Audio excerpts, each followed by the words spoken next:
বাংলাদেশের এই ভালোবাসার জায়গা থেকে কিন্তু ভারত আমাদের মুক্তিযুদ্ধে সাহায্য করেনি। বাংলাদেশকে সাহায্য করার পেছনে ভারতের দুইটি কারণ ছিল।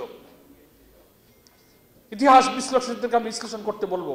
একটা কারণ ছিল এই 1965 সালে পাকিস্তানি সেনাদের কাছে ভারত যে পরাজিত হয়েছিল, পাকিস্তান নামক রাষ্ট্রের কাছে ভারতীয় সৈন্যদের এই নির্মম পরাজয়ের প্রতিশোধ দেওয়ার জন্য বাংলাদেশের মুক্তিযোদ্ধাদের এই স্বাধীনতা যুদ্ধের সুযোগকে ভারত গ্রহণ করেছিল।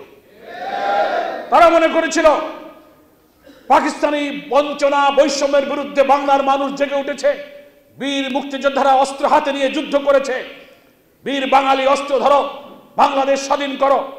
ভারত তখন এই চিন্তা করলো, this is the proper time.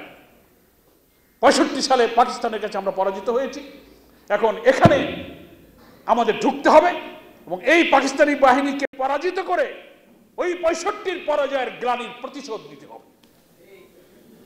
সেই জন্য তারা সৈন্য দিয়ে অস্ত্র দিয়ে, ভেতরে তাদের এই অসৎ উদ্দেশ্য ছিল, দৃশ্যটা মনে হয়েছিল তারা দেশটা আমাদের স্বাধীন করে দিল।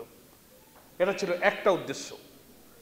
65-তে তাদের পরাজয়ের প্রতিশোধ নেওয়ার জন্য পাকিস্তানি সেনাদের পরাজয় করার মধ্য দিয়ে তাদের এই প্রতিশোধ নেওয়া ছিল একটা অন্যতম উদ্দেশ্য। সেটা তারা করেছে।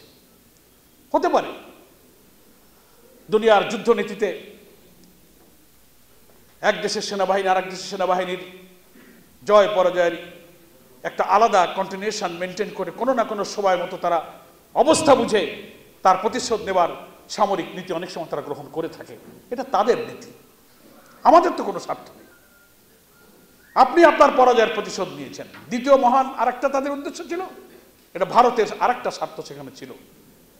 চতুর্দিক থেকে ঘেরা ভারতের সীমান্ত, মাঝখানে তাদের পেটের মধ্যে ছোট্ট মানচিত্রে একটি বাংলাদেশ। কি বলেন, ঠিক কিনা?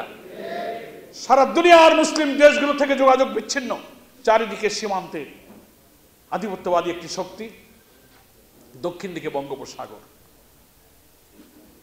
তারা মনে করেছিল এই মুক্তিযুদ্ধ বাঙালি যে জেগেছে, এই যুদ্ধকে কাজে লাগিয়ে যদি এই দেশে একটু সাহায্য করি, দেশটাকে আমি পাকিস্তানিদের হাত থেকে আলাদা করে দিতে পারি, তাহলে আমার দেশের অর্থনীতি, রাজনীতি, শিল্প, কল কারখানা, সংস্কৃতি সমস্ত কিছু তাদের উপরে চাপিয়ে দিয়ে আমার একটি করদ রাজ্য, একটা ব্যবসার বাণিজ্য কেন্দ্রে দেশটাকে আমি ব্যবহার করতে পারি।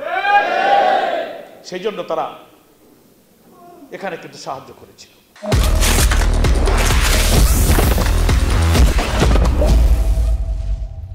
দুনিয়ার বুকে বাংলাদেশের মানুষ মাথা উঁচু করে দাঁড়াবে, আমাদের একটি স্বাধীন সত্তা, স্বাধীন নীতি নিয়ে আমরা আমাদের এই জাতির চেতনাকে উচ্চকিত করব, এটা তাদের উদ্দেশ্য ছিল না। তাই যদি হতো, আমি আজকে দেশবাসীর কাছে প্রশ্ন রাখি, স্বাধীনতা 53 বছরে আমরা বাংলাদেশের মানুষ ভারতকে শত্রু মনে করি না।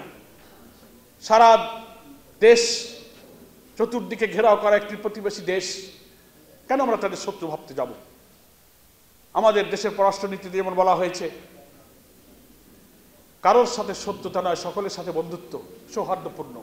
কোনো দেশ, কোনো রাষ্ট্র, কোনো দেশের জনগণ আমাদের শত্রু নয়।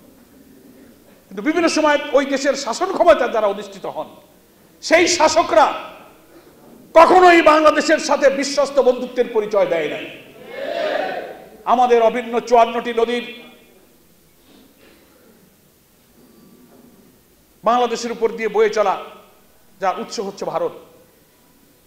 আন্তর্জাতিক নদী আইন, পানি নীতি অনুযায়ী